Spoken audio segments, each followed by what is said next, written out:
let's get on to module 2, the origin, where we begin with the legendary first line. I call it legendary because I think most people will recognize this first line of the Tao Te Ching. And what's the first line? That is the disclaimer. It's called 道可道，非常道. Right? I will show you the loosely translated English words. Like I say, because whatever I'm showing you in terms of the English translation, this is at best my own translation. May not fully represent what the Chinese is saying, the Chinese wordings are saying. Okay, so 道可道，非常道. Now, if you are reading this just as a periodic line, you will miss the goal. Imagine Lao Tzu sitting down, holding a brush and thinking, Fu Xi saw the Tao, but he didn't have the language to express it. That's why he relied on form or xiang or symbols and patterns to convey. Now, fast forward to Lao Tzu's time, he finally had language. So he says, out of goodwill, I will try to say something about this Tao. And his intention is to continue what Fu Xi started, to share the Tao in a way the people of his time could finally understand now that they had language. Okay, but he had a concern, right? I mentioned he had a concern, right? So what if people start getting obsessed with the words I write? I mean, Lao Tzu, right? What if they cling to the form and forget the essence again, like what they did to Xiang, to the form? So that's why before he even begins, he inserts a built-in disclaimer. So he said that once I try to explain it, it's already not the eternal Tao. So probably to him, he only describing the tail of the elephant. He didn't even go on to talk about the leg, the nose, the trunk, and the tusk, So that's his disclaimer. So why would he say that? Because he knew the moment we try to define something as vast, as fluid, as boundless as the Tao, we limit it already. We trap it already. We reduce it to something the mind can grasp instead of something the heart can experience. So this is Lao Tzu's version of a soft reset, a call to unlearn before we learn, a reminder to go beyond words, concepts, and even the so-called Tao that we think we know. So before we dive any deeper, let's release the need to understand Tao with the head and get ready to feel it with our heart and being. Are you willing to do that? If chapter 1 is a warning against obsession, then what exactly is this Tao we are being asked not to obsess over? Most people come into a Tao Te Ching workshop hoping to understand Tao. Am I right to say that? But the real breakthrough comes when you stop trying to understand it and start learning to experience it. So, how do we approach this Tao? Let me offer you 3 windows. Simple yet powerful way to begin. Now, number 1, Tao is the source of all things. It's not a god. It's not a belief system, right? It's the invisible intelligence behind everything. I call it invisible intelligence. I even call AI also can, but it's not artificial, or it is the truth intelligence. So the reason the sky holds itself up, the reason your body heals when it's cut, the reason thoughts arise without you forcing them. Now that's Tao. Tao is the origin of all existence, before word, before form, before labels. That's the first window. Okay, let's move on to second window. Second window is Tao is the way of nature. Tao doesn't force, it doesn't force its way through. It flows. That's like the river. Rivers don't push, they follow gravity.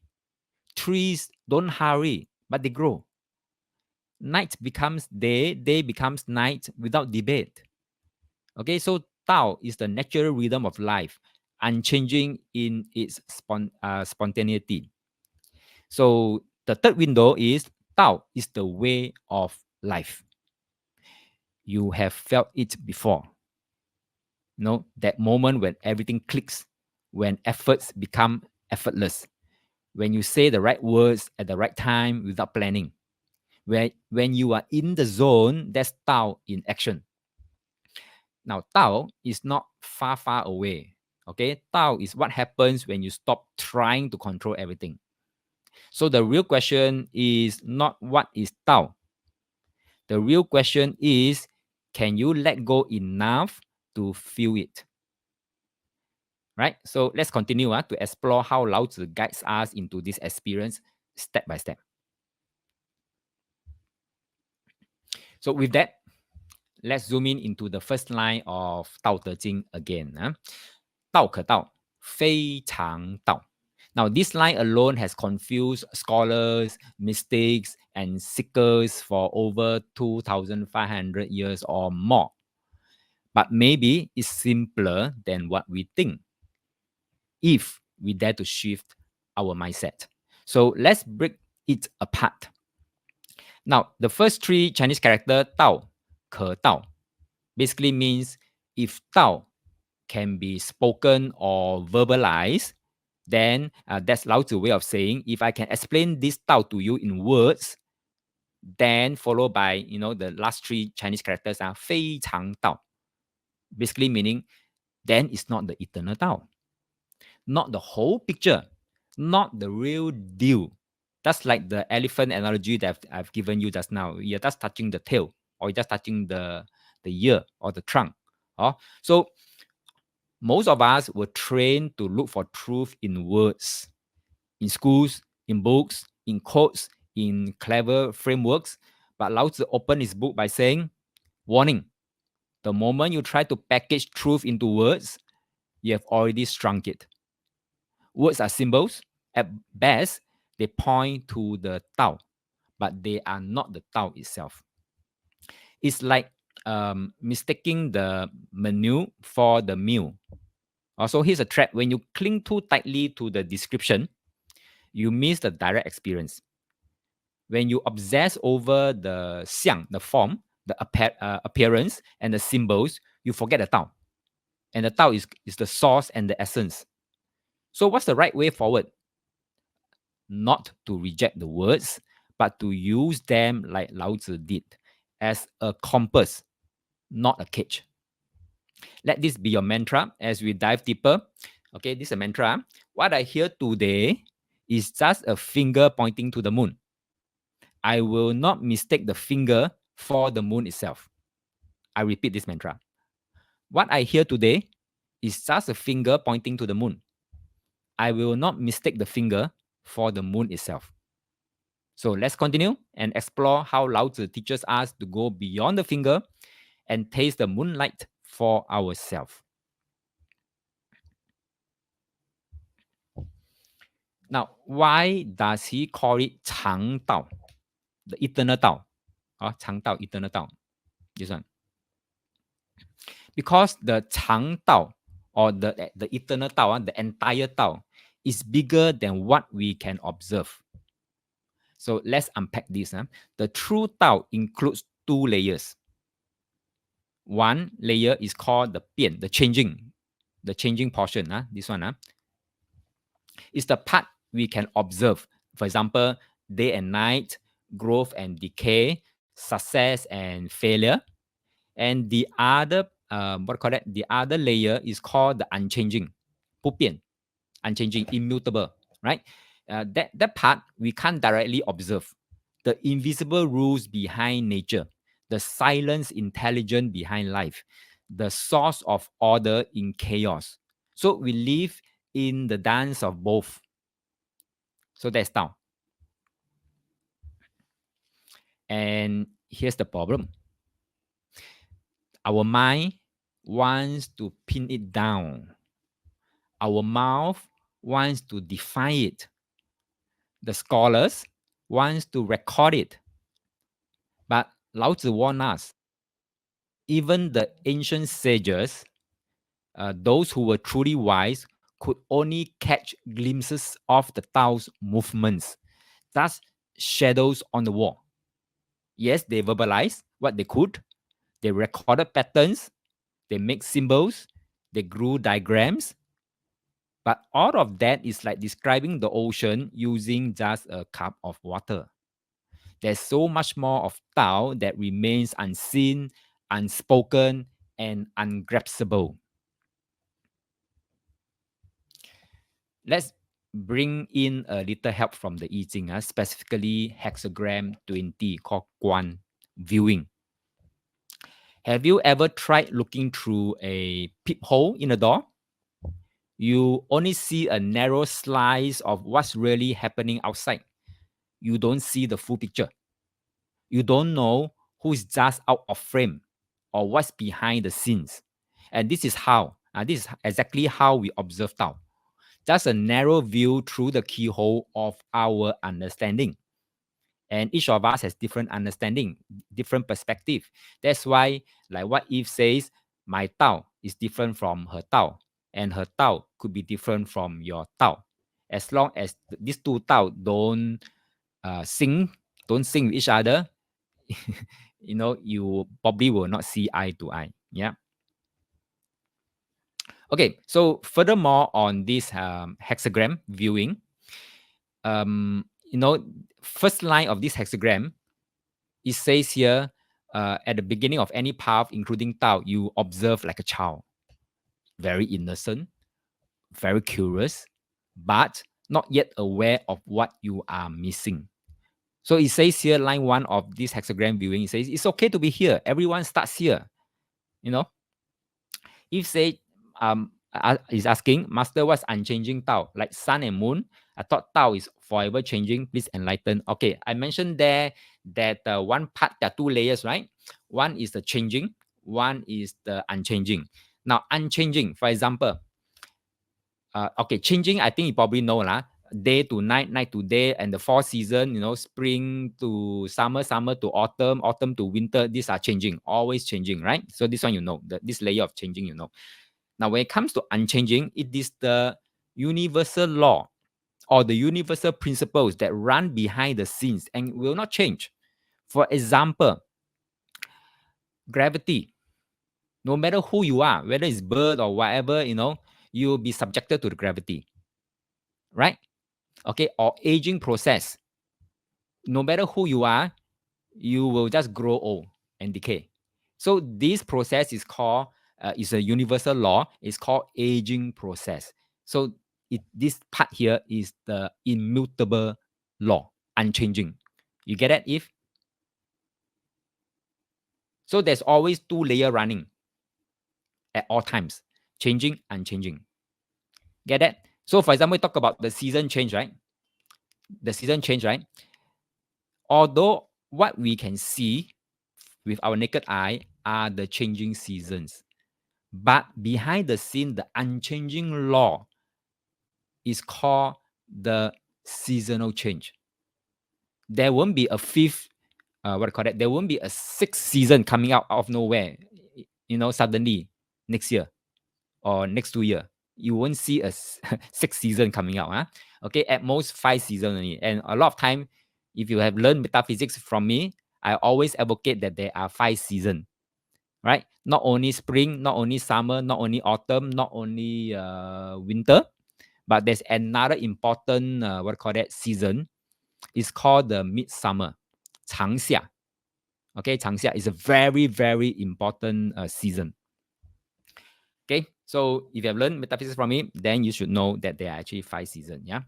Okay, so you clear about that? So if yes, they are subtle, invisible, unseen, unobservable, but yet they are running, but behind the scene. Okay, so let's move on to the line 2 of this hexagram. It's called picking through a narrow crack. This is the shift. You start realizing, hey, wait a minute, I'm viewing Tao through a peephole. And then you begin to sense that there's more beyond what you can see, beyond logic, beyond books, beyond current perception. And then now you tie it back to chapter 1 of the Tao Te Ching. 道可道，非常道. So if you can see it, if you can speak it, then that's not the whole Tao. So just like this hexagram viewing, it tells us, if you think you see everything, you are likely still picking through a peephole. So just remind yourself this. I repeat, if you think you see everything, you are likely still peeking through a peephole. So don't assume you know everything already. So over several chapters, Lao Tzu repeatedly explains what and where the Tao is. So, like for example, in chapter 1, we are now on chapter 1. In chapter 1, the Tao is the ultimate source of heaven, earth, and all things. That's chapter 1. He mentioned that. And then in chapter 4, he also mentioned that the Tao is the source of all things. And in chapter 6, he says the Tao is the root of heaven and earth. And in chapter 25, the Tao is the mother of heaven and earth, emphasizing that it follows natural order.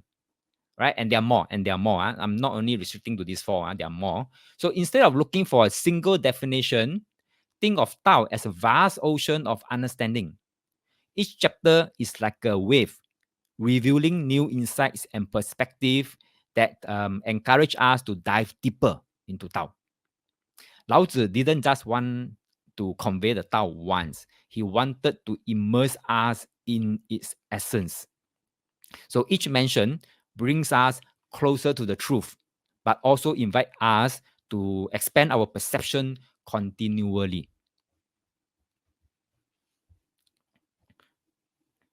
Darren said, true. Don't assume we know the game of tariff. This is called Dao Zhong Zi.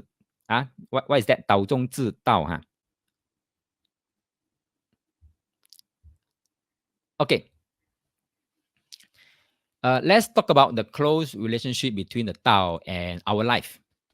Right? So many of us have been conditioned to see. Oh, okay. So then Tao Zhong the Tao. Oh, right.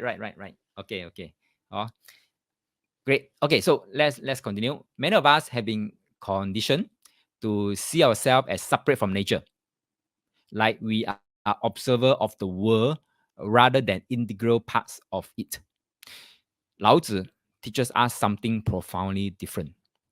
In chapter 34, in subsequent workshops, in chapter 34, he states, the Tao nourishes all things without being their master. So this implies a dynamic relationship where the Tao is the nurturing force of life, our life, and all others' life. And we are part of that nourishing process. So now consider this analogy. The earth is our body. Is wrong. The earth is our mother body. Yeah. And we are like a red and white blood cell. Okay, just imagine this. So earth is the body. We are like the red white blood cells flowing through this mother earth, through the veins. And what happens when the white blood cells, I mean the protectors, start attacking the body for no reason? So we see issues like autoimmune diseases and blood cancers arise, just as in our body, our actions on earth matters too. We are like white blood cells, and if these white blood cells, right, act crazy, Mother Earth going to suffer too. So this is what the chapter 34 is trying to tell us. And then in chapter 42, we begin to understand the genesis of modern times. For civilization to survive, we must help Earth survive first. To help Earth thrive, we must learn from nature. So when we observe other creatures, we notice something crucial, like the insects, animals, squirrels, and all these creatures. If you study them carefully, you will notice something very crucial. Only humans destroy Earth. All other beings play a role in sustaining it. And it's only human that goes around destroying Earth. And that's very sad, right? So what if instead of viewing ourselves as separate, we see ourselves as part of a larger system? What if our actions directly influence the health of our planet? And in case you don't know, USA has withdrawn itself from the Paris Climate Pact, those sustaining the Earth. They have withdrawn themselves. A setting to know that. So it's not just about living sustainably, it's about understanding that our well-being is intertwined with the health of the earth. So as we continue exploring the Tao, let's embrace the understanding that we are not just passive observers. We are active participants in the dance of life, responsible for nurturing the world around us. Now, what if the greatest teacher of all time is not a scholar, is not a sage, is not a scroll, is not a book, is not encyclopedia, but nature itself? Lao Tzu saw this very clearly, and he didn't just admire nature, he invited us to model after nature. So over multiple chapters, further chapters, he laid out a roadmap of how to live wisely, harmoniously, and powerfully, not by control or resistance, but by observation and alignment. Example, chapter 2 reminds us, all things arise and grow without cleaning or forcing. They serve without claiming. They succeed without taking credits. So can we live, serve, and succeed the same way without attachment or ego? This is what we will explore in chapter 2. Also in chapter 7, it says that heaven and earth endure because they do not live for themselves. So Lao Tzu points to selflessness, not in what do you call that, but in contribution without self-obsession as the secret to lasting impact. Okay, and chapter 8, it says that the highest goodness is like water. Water flows, again, the word flows. Water flows, adapts, nourishes, and never competes. That means never fight with each other. It finds its ways, not through force, but by yielding. So ask yourself, can I learn to be more like water that is flexible, humble, but yet powerful? And then chapter 10, he says, they lead without control, act without dependence, achieve without owning, right? So this is profound virtue, in Chinese called 应德. Next, some more, chapter 25, it says here, man follows earth, earth follows heaven, heaven follows Tao, Tao follows nature. Very profound phrase, but how many of us can do it? Okay, so this is a question mark. Right? So far, many people know this phrase, but what have we been doing? We have been trying to fight nature all the time. Okay, so chapter 39 warns us that when we go against natural order, disasters will come. When you follow it, peace and prosperity arise. And we are seeing this in our world today. Burnout. A lot of people burn out. Environmental crisis. Spiritual emptiness. So not because nature has failed us, but because we stopped listening. Pretty sad. So Lao Tzu teaches us not just to look, but to sense, to feel, and to trust the unseen rhythms of life. Because in every life situation, whether chaos or calmness, there's always more than meets the eyes. Like what Darren said, 道中之道. So here's your invitation for this module. Don't just look outward, tune inward. Don't just observe the obvious, sense the subtle. Like what Eve is trying to sense now, the unchanging Tao, which is very subtle. Don't chase the form. Listen for the formless. That's where the Tao whispers. Okay? This is the Chinese president, Xi Jinping. He once said that I say in Chinese first, 我们不能吃祖宗饭，断了子孙路. Loosely translated, we cannot live off our ancestors' legacy while cutting off the path for our descendants. Well said. I believe he has subscribed to the teachings of Tao Te Ching. Otherwise, he wouldn't have said this. And whether you agree with him or not politically, this wisdom, okay, it is deeply, if I may say, Taoish in nature.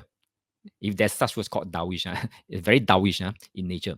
So because Lao Tzu said the same 2,500 years ago in a more chaotic way, and that is in chapter 34. Lao Tzu described the Tao as it nourishes all things without being their masters. So the Tao provides, sustains, nurtures without hoarding, without destroying, without dominating. Okay, and in chapter 39, he warns us clearly, when the natural order is broken, disasters will follow.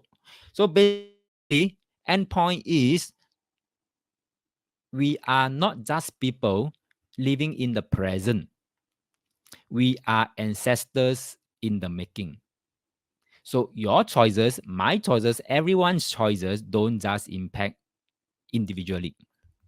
They ripple forward into your children, their children, and the earth they will inherit. Think of it this way. Yeah? If the earth is the body of our collective family, then you are either a red blood cell keeping it alive or a root white blood cell causing internal destruction. Lao Tzu call us to learn from nature because nature gives without taking and balances without ego. So ask yourself, am I living a life that my descendant will thank me for? Or one they will have to clean up after? So let this module reawaken something deeper. Not just how to live right, but how to become a responsible ancestor. That's the Tao. So most of us were taught be the best, stay ahead, take control, and what else? But Tao Te Ching offers a radical, counterintuitive truth, and the true power comes from letting go. All right. So I'm just trying to give you a little bit of flavor, in all the subsequent chapters, what we are going to expect to see, but we'll be there. We'll reach there in times to come, in subsequent workshops. So, for example, in chapter 32, it says that what is bent become whole, what is crooked becomes straight. Now, life isn't about standing tall all the time. It's about learning to yield, to be flexible, and to flow. Again, the word flow. Chapter 66, it says the reason rivers and seas can be the kings of valley is that they are good at staying low. Waters, always stay low. Okay. And if you want influence, be humble, be the lowest. That's how you become the greatest. Okay. And then chapter 80, it allows to describe an ideal world, not filled with competition or ambition, but one that is simple, contented, peaceful. So no need to rush ahead. No need to conquer or compare. Less truly is more. And then in chapter 81, it says truthful words are not beautiful. Beautiful words are not truthful. It's not about sweet talk, clever branding, or flashy success. It's about authenticity, simplicity, sincerity, and let go of the obsession to control, to compete, to prove. True power lies in humility. Again, he's repeating humility, softness, and simplicity. Okay, so the Tao teaches us water flows downward, but it carves mountain. The softest grass endures the hardest wind. The invisible Tao governs the visible world. So, if what you have believed all your life isn't working, maybe it's time to unlearn and let the Tao lead.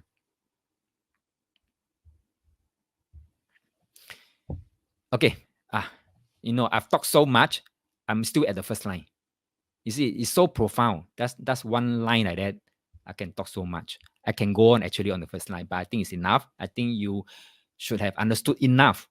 Am I right to say that you've understood enough on the first line? Type yes in the chat if you've understood enough, and that I can proceed on with the second line. Thank you, Jia Xuan. Thank you, Eve. So let's thank you, Jasri. Thank you, Anne. Let's examine the second line. Right? Because Lao Tzu warned us right from the beginning, 名可名,非常名. The second disclaimer, 名可名,非常名. Loosely translated, that name that can be named is not the eternal name. That's like the Tao that can be spoken or verbalized is not the eternal Tao. Same thing with name. Okay, so I may use the word name or I may use another word called label, but they means the same. Okay, they means the same. Either I use name or I use label, it means the same. So we live in a world obsessed with labels. For example, what's your job title? Are you introvert or are you extrovert? Are you diagnosed with ADHD? Something like that. Are you successful or not? Or what's the right way to live? So all this is a trap, and that this trap, Lao Tzu is pointing out, Once we name something, we unconsciously limit it. We shrink the infinite into a box we can manage. So think about this. When you call someone lazy, right? You have stopped seeing the potential to change. When you say, this is who I am, you may unconsciously stop growing beyond that label. So Lao Tzu is inviting us to loosen our grip. He's saying, whatever you can describe about the Tao is not the full Tao. Whatever you can name, that name can never capture its eternal essence. I'll give you an example. Now, let me ask you this. If let's say I've eaten this mango, and you ask me how's the mango, and my reply to you is, oh, the mango is so sweet, juicy, fragrant, incredible. Is that enough? Does what I say truly tell you what it tastes like? So here's the point. No matter how vivid my description to you is, you still won't know how sweet until you take that bite yourself. So those descriptions that I use, sweet, incredible, all these are just labels. Okay, so this is the limit of labels. They can only point you towards that experience, but they can never replace it. You can hear 100 people talk about Tao. You can memorize all 81 chapters of the Tao Te Ching. But until you live it, until you feel the rhythm of Tao in your breath, in your body, in your choices, you are still standing outside the mango. Lao Tzu saw this danger. That's why he said, 名可名,非常名. So if you can name it, it's not the eternal name. Labels create an illusion of understanding. They trap you into thinking, I've got it. But when in truth, you have only got the shell of it, a small portion of it. So don't settle for labels. This is what Lao Tzu is trying to warn us. Don't settle for labels. Don't chase the perfect explanation. Experience it for yourself. Tao is like mango. If you want to know, you eat it, you live it, you beat it. So have you ever scrolled through social media and thought, wow, everyone else seems to have it all together? But pause here. What you're seeing is the filtered life. I call it filtered life. It's a highlight reel. The trips, the wins, the perfect selfies, But what you don't see, the breakdown, the stress, the doubts, the dishes piling up in the sink, that's the illusion of the surface. It looks real, but it's only a slice of the truth.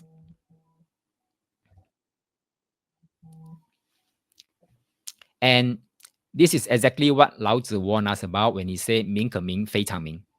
The name that can be named is not the eternal name. He was pointing out this human tendency to mistake the cover for the essence, to confuse the name for the real thing, to accept the surface as the whole truth. Basically means don't judge a book by its cover. Now, when it comes to understanding the world, we often think there's only one clear path. But what if I told you that the greatest minds in Chinese philosophy took two very different routes to arrive at their truth? So Lao Tzu, as you can see on the slides here, Lao Tzu starts with Tian Dao. Tian Dao basically means the way of heaven. He looked at the larger cosmic principles first and brings it down to Ren Dao, meaning the way of humanity. So Lao Tzu talk macro, then come down to micro. This Lao Tzu approach. In other words, understanding the universe first, and then see how it reflects in our life. This approach invites us to recognize the interconnectedness of all things. That the Tao flows through the cosmos, guiding us to align with the natural order. So this is Lao Tzu's approach. Now, on the flip side, Kongzi. We have Kongzi. Kongzi, English name is called Confucius. Confucius, who begins the other way. It's not wrong. Either one is wrong. Okay. it does approach is different only. Kongzi begins with 人道, that means the way of humanity. He emphasizes our responsibilities to each other, our relationship and social ethics before addressing the 天道, or the way of heaven. And his method says, focus on human relationship first, then expand your understanding to the cosmos. And so here's the real questions. What if both approaches are valid? What if they serve different needs at different times in our life? So I urge you, instead of seeing one as superior, can we embrace both perspectives? Can we acknowledge that some days we need to look up to the heavens and align with the greater Tao, and other days we need to focus on how we treat each other right here on earth? So when you feel lost or disconnected, consider which approach resonates more with you. Lao Tzu reminds us to look at cosmic flow, while Kongzi encourages us to cultivate our immediate relationships. So embrace the duality. Don't be locked into one way of thinking. Life is complex, and wisdom comes from the balance of perspectives. So Darren said, regardless which Tao, we tend to blend along journey while to see things. That's right. So enjoy the journey. Basically, Lao is trying to tell us, enjoy the journey. He said, I approach both concurrently as I see them interconnected. Very good, Eve. Very good. Okay, very good. So do that. Do that. Okay, so despite their different approaches, both sages, it means Lao Tzu and Kongzi, they are pointing us towards the same destination, bringing forth the root source, the origin of everything, the ultimate essence that binds us to the universe. So both Lao Tzu and Kongzi are urging us to recognize the interconnectedness of all things, whether through the lens of cosmic principles or human relationships. So they both seek to illuminate, glorify the Tao that underlies all existence. So this is the last slide for the module 2. So in the realm of spirituality and philosophy, it's common to encounter contradictions. Take many faiths, for example, some can be violently contradictory, especially on issues like reincarnation or the nature of God. But what if I told you that the contradiction doesn't negate truth? Let's take a closer look at two profound systems in Chinese thought. One is called the Tao Te Ching, and the other one is called the I Ching. At first glance, they seem at odds, right? I Ching focuses on change, the dynamic of life, and the idea that everything is in a constant state of flux. In contrast, Tao Te Ching emphasizes stillness, the nature of Tao as a constant, and finding harmony with the natural order. So instead of seeing this text as contradictory, consider that they each address different aspects of the human experiences. I Ching teaches us to navigate change, to embrace the unpredictability of life, understand the cycles, and find wisdom in the transitions. Tao Te Ching offers us a framework for understanding the eternal, the underlying principles that govern all existence, urging us to flow, again, to flow with the Tao. So contradiction doesn't mean invalidity. So instead of forcing one philosophy to fit neatly into another, recognize that both can coexist. They offer complementary insights that together can deepen our understanding of reality. So life is full of paradoxes. I Ching and Tao Te Ching reflect that beautifully. So by embracing both, we cultivate a more holistic view, allowing us to navigate both the chaos of change and the serenity of stillness.